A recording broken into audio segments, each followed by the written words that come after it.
వీరాభిమాని ఇప్పుడు చావు బతుకుల్లో ఉన్నాడు. కిడ్నీ ఫెయిల్యూర్ అయ్యి రోజులు లెక్కిస్తున్నాడు. అసలే నిరుపేద కుటుంబం కావడంతో పెద్ద కొడుకు అర్జున్ చెప్పుల షాప్ లో పనిచేస్తూ కుటుంబాన్ని పోషిస్తున్నాడు. అయితే అది చూసిన మహేష్ బాబు తన టీం ను ఆ గ్రామానికి పంపించి అతిథి ఆగడులను చిల్డ్రన్స్ పబ్లిక్ స్కూల్ మోపిదేవిలో చేర్పించి వారికి కావలసిన స్కూల్ ఫీజులు, యూనిఫామ్ ఖర్చులకు డబ్బులు సమకూర్చారు. ప్రతి సంవత్సరం వాళ్ళ చదువులకు తామే సమకూర్చుతామని చెప్పినట్టు స్కూల్ ప్రిన్సిపల్ చెప్తున్నారు. అతిథి ఆగుడని ఉన్నారండి, మహేష్ బాబు గారి ఫ్యాన్స్ అండి. వాళ్ళు ఇట్లా చదివించారండి, మీ చేతి కింద ఉండాలి అని అన్నారు. నేను వెంటనే స్పందించి ఏంటని చెప్పి వాళ్ళని ఇంటర్వ్యూ చేస్తే వాళ్ళు నాకు మంచి రెస్పాన్స్ ఇచ్చారు. వెంటనే నేను అశోక్ గారికి చెప్పి చేద్దామండి ఇట్లా అనేటిది.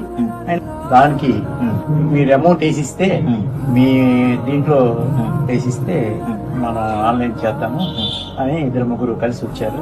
నేనేమో దానికి ఏది సరిపడా బుక్స్, డ్రెస్, కొటేషన్ ఇవ్వటం జరిగింది.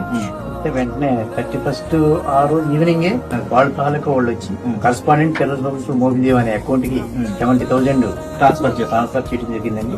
దానిలో వాళ్ళకి సంబంధించిన ఇయర్ కి సంబంధించిన మొత్తం దాంట్లో సరిపోతుంది.